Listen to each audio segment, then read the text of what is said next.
Welcome to Infinity IQ Plus. Hello students, जल्दी से आते हैं अपने बेटा जी उस टॉपिक पे जो हमने आज पढ़ना है फालतू की दर की बातें छोड़कर, क्योंकि हमारे पास ऑलरेडी बहुत बर्डन है। सोशल साइंस का पेपर देना है हमें बोर्ड का, और जिसके लिए सिलेबस हमारे पास इतना सारा है। लेकिन हमें डरना नहीं है बिल्कुल भी। हमें बिना डरे हुए अपने टॉपिक्स को वन बाय वन जल्दी से करते चले जाना है, क्योंकि मैंने आपको स्टार्टिंग से बताया कि हम क्या पढ़ रहे हैं बेटा। ये स्टोरीज चल रही है, उसके अलावा कुछ भी नहीं है। हमने लास्ट क्लास में क्या पढ़ा था सब बच्चों को पता है। जिन्होंने वीडियो नहीं देखी है वो बेटा वीडियो देखिए। इस चैप्टर की जो संवाद की हमारी फर्स्ट वीडियो है उसको देखिए, फिर उसके बाद ताकि आपको आज का सेकंड पार्ट समझ में आ जाए।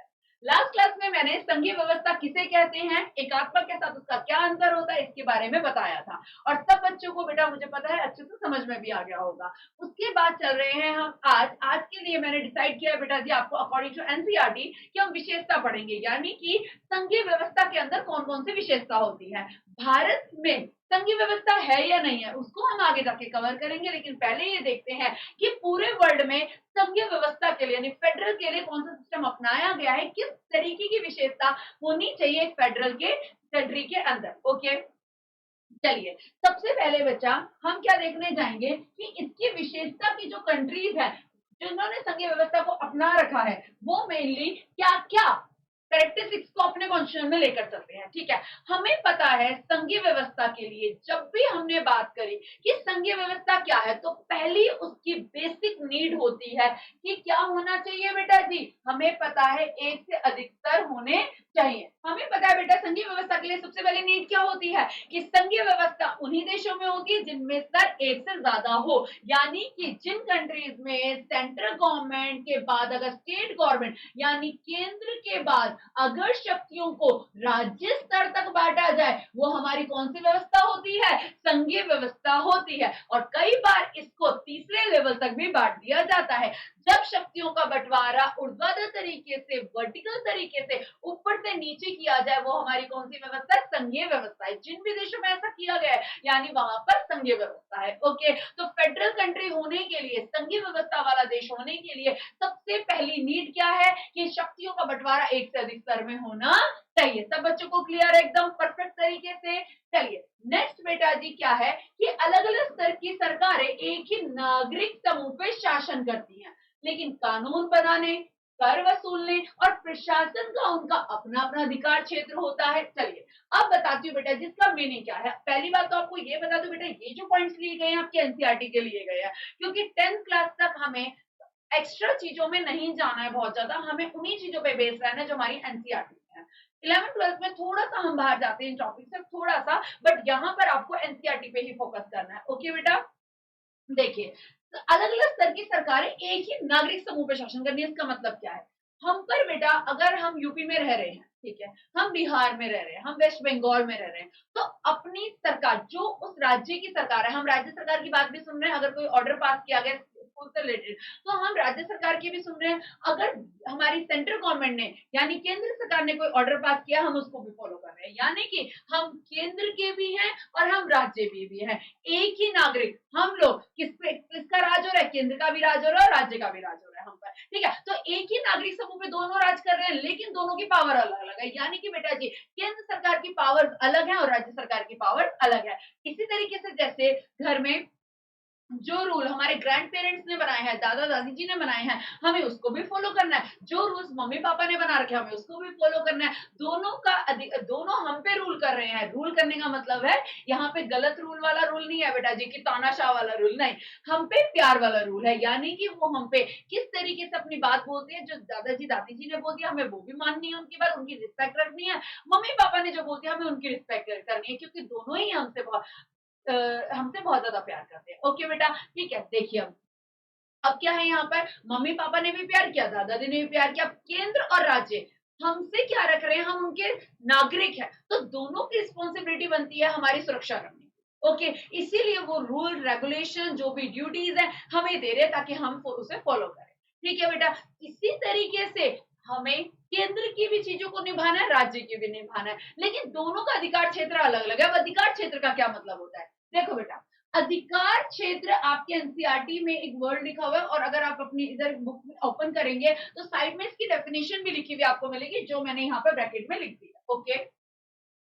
यहाँ पे बच्चे देखिए अधिकार क्षेत्र का मतलब दो होता है, एक तो होता है किस टॉपिक पे अधिकार मिला हुआ है, एक होता है किस विषय पे अधिकार मिला हुआ है। यानी कि इसका मतलब क्या है कि अगर मान लीजिए केंद्र सरकार है, ठीक है, केंद्र सरकार के पास कौन कौन से टॉपिक को लेके अधिकार है, ठीक है, केंद्र सरकार भाई फाइनेंस देख रही है, डिफेंस देख रही है, सुरक्षा देख रही है, हमारा कम्युनिकेशन ये सब देख रही है, बैंकिंग सिस्टम देख रही है, तो केंद्र सरकार के पास बेटा जी कुछ मुद्दे हैं जिसपे वो काम करे, वो हो गया उसका अधिकार क्षेत्र। क्लियर है। अब एक और अधिकार क्षेत्र का मतलब होता है क्षेत्र वाला क्षेत्र, यानी केंद्र सरकार पूरे देश के लिए काम है, ठीक है। राज्य सरकार का अधिकार क्षेत्र क्या होगा, सिर्फ उसका राज्य। आर्य बात समझ नहीं आ रही है, मेरा अधिकार क्षेत्र यहाँ पर आपको सोशल साइंस पढ़ा, आर्य बात समझ नहीं आ रही है, तो टॉपिक में और जगह कौन सी है जहां पे मैं पढ़ा रही हूँ, मैं कहीं और जाके नहीं पढ़ा रही हूँ, मैं यहाँ पढ़ा रही हूँ। तो दो तरीके से हो गया बेटा कि एक तो अधिकार क्षेत्र हो गया टॉपिक में, एक हो गया जगह में। समझ में आ गया सबको। तो 2 पॉइंट यहाँ पर बिल्कुल क्लियर हो गए सारे बच्चों को। एक तो शक्तियों का बंटवारा एक से अधिक स्तर पे किया जाता है, दूसरा कि सबका केंद्र सरकार राज्य सरकार का सबका अपना अपना अधिकार क्षेत्र होता है जिसके थ्रू वो हम पर राज करते हैं, हमें ड्यूटीज देते हैं, हमें अधिकार देते हैं। ओके चलिए नेक्स्ट बेटा, अब इन अधिकार क्षेत्रों में कोई भी चेंजेस ना आए। देखिए बेटा, अब इन अधिकार क्षेत्रों में कोई भी चेंजेस ना आए, इसके लिए क्या किया गया है, अधिकारों को संविधान में लिख दिया गया। ठीक है बेटा। अब देखो हो सकता है कि कोई केंद्र सरकार ऐसी आ जाए बेटा जो मेजोरिटी के साथ बनी हुई और अपने शक्तियों का गलत प्रयोग कर रही है, तो इसके लिए संविधान में क्लियर क्लियर लिख दिया जाता है कि भाई केंद्र की शक्तियां ये होंगी और राज्य की शक्तियां ये होंगी। अधिकार क्षेत्र क्लियर क्लियर लिख दिया गया है, क्योंकि जिन भी देशों में संघीय व्यवस्था है बेटा जी वहां पे मोस्टली रिटर्न कॉन्स्टिट्यूशन अपनाया जाता है, लिखित संविधान अपनाया जाता है। आ रही है बात समझ में। संविधान खुद हमारे अधिकारों की क्या लेता है, गारंटी लेता है। चलिए नेक्स्ट, संविधान के मौलिक प्रावधान को किसी एक स्तर की सरकार अकेले नहीं बदल सकती है। यानी कि बेटा जी संविधान में कोई भी चीज लिखी हुई है तो जो मुद्दा राज्य सरकार से संबंधित है, राज्य की शक्तियों से संबंधित है, केंद्र अकेले उसे बदलेंगे नहीं, उसके लिए वोटिंग होगी, राज्यों की भी सलाह ली जाएगी। अब घर में मान लीजिए कोई ऐसा डिसीजन है जिसका इम्पैक्ट आपकी लाइफ पे पड़ेगा, आपकी स्टडीज पे पड़ने वाला है, पेरेंट्स आपके साथ बैठ के डिस्कशन करते हैं ना बेटा। आपको आजकल वो नहीं रह गया कि आपको बोला, वो वाले पेरेंट्स नहीं रह गए हैं हमारे कि जो हमारी बातों को समझेंगे नहीं। आज के पेरेंट्स को अगर हमने बोला कि हमें यहाँ नहीं यहाँ पढ़ना है, वो हमारी बात को समझते हैं। हमने कहा हमें इस टीचर का समझ में नहीं आ रहा है, इनका आ रहा है, वो हमारी बात को समझते हैं। आपने कहा नहीं मुझे तो ऑनलाइन ही पढ़ना है, मुझे ये सोशल साइंस तो इसी प्लेटफॉर्म से पढ़ना है, तो आपको वो भी समझेंगे पेरेंट्स। ठीक है बेटा। तो इसी तरीके से मतलब होता है कि हमारे पेरेंट्स हमारी बात को समझते हैं। इसी तरीके से बेटा जी कह रहे हैं कि किसी भी चीज को तो वो उन्होंने क्या करा, हमारे साथ अपनी बात को शेयर किया ना, उन्होंने हमको भी डिसीजन मेकिंग में हमारी हेल्प की। इसी तरीके से मौलिक प्रावधान को किसी भी जो संविधान की बेस चीजें हैं उनको अकेले संविधान नहीं केंद्र सरकार नहीं बदल सकती, उसके लिए राज्य सरकारों की भी आवश्यकता होगी, उनसे भी सलाह की जाएगी। यही होती है संघीय व्यवस्था। आ रही है बेटा, नहीं आ रही है बात समझ में। हमारे ये पॉइंट्स क्लियर हो गए हैं। आपको एटलीस्ट 5 पॉइंट लर्न करने हैं, 4 एरिया में आगे और पॉइंट्स पढ़ा रही हूँ। एग्जाम में क्वेश्चन में 5 नंबर का क्वेश्चन भी आ जाता है और कई बार एक ही पॉइंट को लेकर आपसे 2 नंबर का क्वेश्चन जो भी पैटर्न में हमारा रहेगा उस तरीके से पूछा जाता है। ठीक है, 1 मार्क में 2 मार्क्स में इस तरीके से पूछ सकते हैं, इसलिए हर पॉइंट को समझना आपके लिए इंपॉर्टेंट है। कुछ बच्चे क्या करते हैं एग्जाम में तो 5 से ऊपर हाईएस्ट नंबर का क्वेश्चन नहीं आएगा तो हम सिर्फ 5 पॉइंट रट जाते हैं। नहीं बेटा वो चीज गलत है, आपको हर एक पॉइंट को समझना है क्योंकि किसी भी पॉइंट में से कोई भी क्वेश्चन बन के आता है। ओके, अगर आप प्रीवियस ईयर उठाओगे तो आपके ऐसे क्वेश्चन मिलेंगे जो हम करेंगे भी बेटा प्रैक्टिस आगे। चलिए नेक्स्ट, अब बेटा मोस्ट इंपॉर्टेंट अदालतों का रोल आ गया। ठीक है, जो हमारे लिए भी बहुत ज्यादा इंपॉर्टेंट रहता है। अदालत का क्या रोल होता है, देखो बेटा जी पूरे वर्ल्ड में अदालत जो काम कर रही हैं, ठीक है, वो कोशिश की जाती है इंडिपेंडेंट तरीके से बनाई जाए। ठीक है, जैसे इंडिया में अगर केंद्र और राज्य के बीच में कोई भी डिस्प्यूट हो जाता है, राज्य और राज्य के बीच में कोई भी डिस्प्यूट हो जाता है कि तो अदालतें बेटा उस चीज का सॉल्यूशन निकालती है। यानी कि संविधान की व्याख्या करने का अधिकार किसके पास है, सुप्रीम कोर्ट के पास है, और वो ये देखता है कि कहीं कोई ऐसा डिस्प्यूट ना हो जाए दोनों के बीच में जिससे किसी भी एक स्तर की सरकार का क्या हो, शक्तियों का हनन हो जाए। इसका पूरा ध्यान रखने के लिए संविधान की व्याख्या खुद अदालतें करती हैं और इस चीज के ध्यान रखती है। स्पेशली बेटा संविधान की व्याख्या करने का अधिकार सुप्रीम कोर्ट को है, इस चीज को याद। ओके, तो यहाँ पे बेटा जी अगर कोई भी डिस्प्यूट हो जाता है तो अधिकारों के विवाद के मामले में हमारी अदालत काम करती है। आ रही बात समझ नहीं आ रही, इसको भी संविधान में लिख दिया गया क्योंकि बेटा जी कॉन्स्टिट्यूशन मेकर्स हमेशा ये सोचते हैं एक ऐसा संविधान बनाया जाए जो सबसे बेस्ट हो और जिसमें इस चीजों का ध्यान रखा जाए कि देश कभी टूटे। ओके नेक्स्ट बेटा, वित्तीय अधिकार भी बहुत ध्यान से बांटे गए हैं, क्योंकि जब तक पैसा नहीं होगा तब तक देश कैसे चलेगा। ठीक है, तो इस चीज का भी ध्यान रखा गया कि कौन सा टैक्स बेटा जी किस तरीके से इसको बांटा जाएगा। बाकी आपको टैक्स के बारे में ज्यादा डिटेल आप इकोनॉमिक्स में आगे क्लासेस में पढ़ेंगे। यहाँ पे सिर्फ आप इतना ध्यान रखिए कि किस तरीके से टैक्स को या पैसे के कौन कौन से सोर्सेज बनाए गए हैं, कौन सा कहाँ पे टैक्स किस तरीके से दिया जाएगा, उन तक पैसा कैसे पहुंचेगा। सिंपल सी बात है, ताकि हर लेवल पे काम हो सके, केंद्र सरकार अपने काम को कर सके, राज्य सरकार अपने काम को कर सके, और पंचायतें लोकल गवर्नमेंट अपने काम को। ओके, नेक्स्ट बेटा, लास्ट, इस प्रकार संघीय शासन व्यवस्था के दो उद्देश्य हैं, याद रखना। पहला, देश की एकता की सुरक्षा करना और उसको बढ़ावा देना, देश की एकता बना के रखना।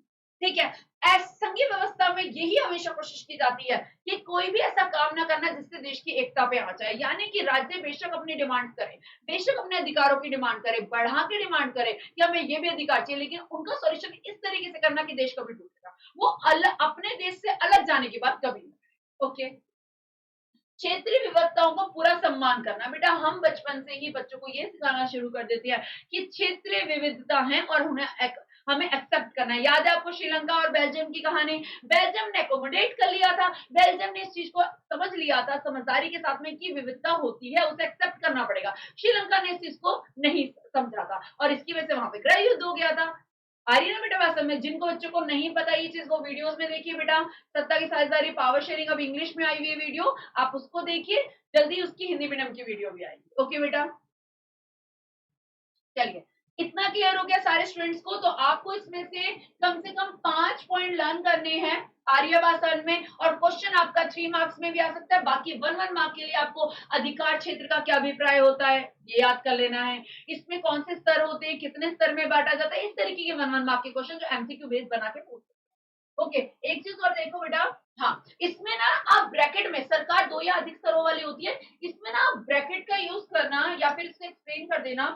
ये मैंने बता देती हूँ कि जैसे सिर्फ इतना मत लिखना, पॉलिटिकल साइंस के लिए काफी छोटा पॉइंट हो जाएगा ये। इसमें ऐड कर देना जो आपको डिटेल पता है कि एक स्तर पे केंद्र सरकार होती है, दूसरे स्तर पे राज्य सरकार, इसको आप ऐड करके इस पॉइंट को एटलीस्ट 1.5 का कर देना। पॉलिटिकल साइंस में हमारी 2 से 3 लाइन का पॉइंट रहता है, हर पॉइंट के बाद एक लाइन छोड़नी है, वो मैं आपको जब एग्जामिनेशन की टिप्स दूंगी उसमें बताऊंगी आर्यभाषण में। बट साथ साथ आप ये भी समझते चलो कि हमें एक सब हेडिंग बनानी होती है, पॉइंट लिखना होता है 2 से 3 लाइन का, हिस्ट्री में 4 लाइन का लिखेंगे, पॉलिटिकल में 2 से 3 लाइन का लिखेंगे, फिर एक लाइन छोड़ेंगे, फिर उसके बाद दोबारा पॉइंट लिखेंगे आर्यभाषण में। और कभी बेटा यहाँ पे तो चलो मैंने आपके नोट्स के लिए इस तरीके से बना दिया, बट आप जब एग्जाम में लिखोगे तो आप पॉइंट बनाना, point number 1, point number 2, point number 3, और नीट एंड क्लीन तरीके से, और जहां इंपॉर्टेंट वर्ड लिखे लगे आपको वहां पे अंडरलाइन करोगे, जहां इंपॉर्टेंट, जैसे नागरिक समूह है, अधिकार क्षेत्र है, मौलिक प्रावधान है, इन वर्ड्स को आपने अंडरलाइन कर।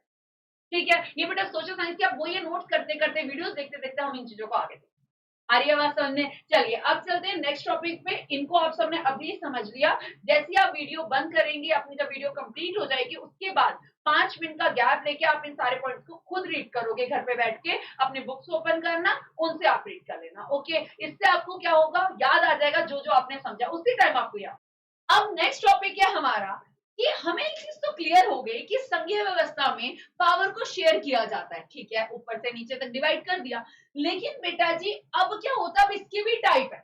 अब हम संघीय व्यवस्था के भी प्रकार पढ़ेंगे कि शक्तियों का बंटवारा करने का तरीका अलग अलग होता है। कहीं पे केंद्र के पास ज्यादा शक्ति है और राज्य के पास कम है, कहीं पे राज्य के पास ज्यादा पावर है और केंद्र के पास कम है। यानी एक चीज तो क्लियर हो गई कि पावर को शेयर करेंगे भाई संघीय व्यवस्था में, लेकिन बेटा जी इसमें भी हमें क्या है, इसकी भी टाइप देखेंगे आगे कि किसी देश में बेटा जी होल्डिंग टुगेदर अपनाया गया है, किसी देश में कमिंग टुगेदर अपनाया गया है। ओके, जिसको बेटा जी हिंदी में बोलेंगे स्वतंत्र राष्ट्रों को साथ लाकर बड़ी इकाई बनाना, और होल्डिंग टुगेदर में पढ़ेंगे राष्ट्र के अंदर राज्यों का निर्माण करना। ओके, दोबारा से किसी भी देश में कौन सा वाला टाइप अपनाया गया है ये डिपेंड करता है, कौन सा वाला, कमिंग टुगेदर या होल्डिंग टुगेदर, वो डिपेंड करता है कि उस देश की ऐतिहासिक उसकी हिस्ट्री कैसी रही है, किसी भी देश की हिस्ट्री इतिहास कैसा रहा है, उस बेसिस पे वो टाइप अपनाता है कि मुझे संघीय व्यवस्था का कौन सा प्रकार अपनाना है। कोई भी देश अपनी मर्जी से नहीं अपना रहा है, ये उस देश की पिछले से चलती आ रही जो हिस्ट्री है उसके बेसिस पर होता है। ओके, जैसे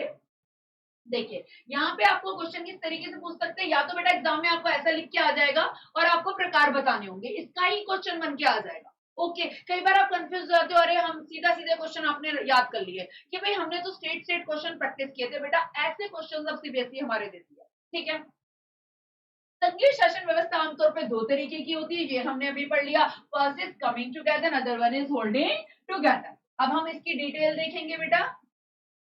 चलिए, पहला देखो, नाम से पता चल रहा है बेटा इसका कि coming together and holding together. Okay, coming together ऐसे देशों में अपनाया गया है जो पहले टुकड़ों में थे, ठीक है, उनको एक साथ लाकर देश बनाए गए। पहले वो टुकड़ों में थे, पहले तो कंट्रीज होती नहीं थी ना, पहले तो हमारे में छोटे छोटे ऐसे ऐसे इलाके थे, कबीले, प्रोविंसेस, जिसमें राजा लोग राज कर लेते थे, फिर बाद में जाके कंट्रीज बनी। ओके, वो हम इस चीज को बेटा आज नेशनलिज्म इन यूरोप में पढ़ेंगे, आपका जो हिस्ट्री का फर्स्ट चैप्टर है। ओके, स्वतंत्र राष्ट्र को साथ लाकर बड़ी इकाई बनाना, इसमें क्या होता है, जो बेटा जी हमारे क्या एक देश है, उसने क्या करा है, छोटे छोटे एरियाज को एक साथ लाकर देश बनाया एक्चुअल में।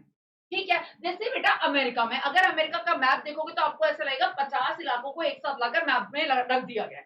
ठीक है, पीसेस लगते हैं उसमें मैप के। ओके, अब देखो इसमें क्या होता है, इस टाइप में कमिंग टुगेदर, क्योंकि बेटा जी वो देश में आने के लिए एग्री हुए हैं, तो उनकी रिस्पेक्ट ज्यादा हो गई ना, तो वहां पर राज्यों की पावर ज्यादा है केंद्र।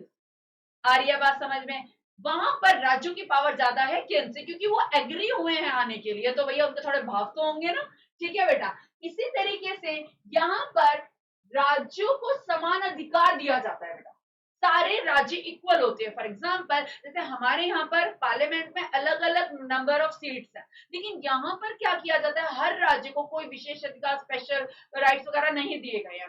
सबको, चाहे उनकी पॉपुलेशन कितनी भी सही, उनको इक्वल लेवल पर पोजीशन दी जाती है, सबके साथ इक्वल। ओके, नेक्स्ट बेटा, होल्डिंग टुगेदर, इसमें क्या होता है कि पहले देश बन गया, बाद में राज्य अब तक बन रहे हैं, फॉर एग्जांपल इंडिया। ठीक है, देश बन गया, क्लियर है। अब राज्य बेटा जी 14, 15, 16, 17 करते करते 28 राज्य। ओके, क्योंकि जैसे ही इन देशों में माना जाता है कि जो नीड है राज्यों की, उसको पूरा किया जा रहा है, उनकी डिमांड्स को सुना जा रहा है, और अभी तक राज्य बनाए जा रहे हैं। इसमें पहले क्या होता है, पार्ट्स को लाकर देश बन गया, इसमें देश बन गया, फिर पार्ट हो गए। ठीक है, आर्य में होल्डिंग टुगेदर, कमिंग टुगेदर, इस तरीके से आप करोगे। ओके, अब इसमें बेटा, इसमें राज्य और राष्ट्रीय स्तर के बीच का सत्ता का बंटवारा कर दिया जाता है। इसमें वैसे तो सभी राज्यों को समान अधिकार दिया जाता है, परंतु किसी विशेष स्थिति में किसी किसी प्रांत को विशेष अधिकार भी दिया जाता है। आर्य बात समझ में बेटा? ठीक है, इसमें क्या होगा, विशेष स्थिति में देखो, इसमें सभी राज्यों को इक्वल दिया गया, इसमें सभी राज्य इक्वल नहीं। इसमें क्या होगा, कुछ स्पेशल कंडीशन में स्पेशल स्टेट बना दिए जाएंगे। हमें एग्जांपल पता है, जैसे पहले जम्मू कश्मीर को बनाया गया था, हमारे नॉर्थ ईस्ट की स्टेट्स है बेटा, उनके पास अलग कल्चर की वजह से उनको कुछ प्रोविंसेस को अलग किया गया है, या उनके साथ जैसे बेटा जी जम्मू कश्मीर को किया गया था। ठीक है, जैसे बेटा नॉर्थ ईस्ट के स्टेट्स के साथ कुछ रहते हैं, कुछ विशेष अधिकार है उनके पास अपने कल्चर से रिलेटेड, इसी तरीके से यहाँ पर कुछ विशेष पावर दी जाती है, या विशेष उनको मान्यता दी जाती है, विशेष प्रावधान किए जाते हैं। ओके, अब इसमें क्या होता है कि पार्लियामेंट में भी जगह बेटा उसी हिसाब से रखी गई है जिस हिसाब से पॉपुलेशन होती है, मतलब सबके साथ अलग अलग वो है, किसी के साथ असमानता नहीं हो रही है, समान लाने के लिए कुछ प्रावधान किए गए। ओके, साथ में बेटा जी इस तरह में क्या होता है कि केंद्र की जो पावर है वो ज्यादा होगी राज्य, क्योंकि केंद्र एग्री हो रहा है राज्य बनाने के लिए, तो केंद्र की पावर ज्यादा हो गई ना, केंद्र एग्री हो रहा है राज्य बनाने के। यहाँ देखिए आप कि राज्य केंद्र से अधिक ताकतवर है, पॉइंट मैंने पहले डिस्कस कर लिया, इसमें केंद्र सरकार ज्यादा ताकतवर है। सबको क्लियर हो गया बेटा? उदाहरण है संयुक्त राज्य अमेरिका, स्विट्जरलैंड एंड ऑस्ट्रेलिया। इसमें उदाहरण आएगा Bharat, Belgium and Spain. Okay बेटा, तो ऑल ओवर हमें क्या समझ में आया, हमने आज क्या क्या चीजें डिस्कस करी बेटा? स्टार्टिंग से हमने क्या देखा, संघीय व्यवस्था की मैंने आपको विशेषताएं पढ़ाई हैं, ओके, जिसमें हमने इस पॉइंट में कवर किया है। फिर उसके बाद बेटा हमने एक और जो ये कंक्लूड करा पॉइंट्स को, हमने इसको आपने देखा। उसके साथ ही बेटा हमने फिर ये देखा कि किस तरीके से डिफरेंशिएट किया जाता है कमिंग टुगेदर, होल्डिंग टुगेदर। इसको लिख लो, इंपॉर्टेंट 3 मार्क क्वेश्चन में आ जाएगा बेटा, 2 या 3 जैसा भी हमारा इस बार का ब्लूप्रिंट वगैरह रहता है, 2 या 3 मार्क्स में आपका ये क्वेश्चन आएगा, और आप अपने अपनी बात को ज्यादा पॉइंट्स नहीं लिखोगे। मैंने यहाँ पर आपको 3, 1, 2, 3 और आगे वाले पेज पे 4 पॉइंट्स और 5वां उदाहरण दिया है। उदाहरण को पॉइंट नहीं मानोगे। अगर 3 नंबर में आएगा तो कोई भी 3 पॉइंट लिखकर, मीनिंग तो जरूर बताना ही आपको, ठीक है, कोई भी 3 पॉइंट लिखकर आप उदाहरण जरूर दोगे और आप इसी तरीके से बनाकर बता सकते हो और इजी हो जाएगा। हमेशा याद रखना बेटा जी, कोशिश करोगे जैसे यहाँ आपने नाम लिखा, इधर भी नाम, इधर जो डेफिनेशन है उसको अपोजिट करके आप इस तरीके से बनाओ, ठीक है। बेटा आपको इतना टॉपिक अगर समझ में आ गया तो ये समझ लीजिए हमारा एक पार्ट चैप्टर का कंप्लीट हो गया। अब जब नेक्स्ट वीडियोस आएंगी बेटा उसमें आपका विशेषता पढ़ेंगे इंडियन फेडरल सिस्टम की, कि भारत में संघीय व्यवस्था कैसे अपनाई गई, क्या संविधान में संघीय व्यवस्था लिखा भी गया है या नहीं लिखा गया है, देश में क्या क्या चैलेंजेस थे। अगर आपसे पूछा जाएगा भारत संघीय व्यवस्था है तो आपको आंसर करना वो कैसे है, वो इंपॉर्टेंट है बेटा और हमारा एग्जाम में बोर्ड में आता भी है। अगर बेटा जी कोई भी डाउट है तो आप नीचे कमेंट बॉक्स में लिख सकते हो और उसी के साथ ही बेटा जी आप पिछले वाले वीडियोस को देखकर अपना आगे चलिए ताकि आपको क्लियर रहे कि क्या क्या हमारे डाउट्स हैं, उसको साथ साथ में आप कमेंट बॉक्स में भी लिख सकते हैं। Follow and subscribe us for more. Thank you so much friends.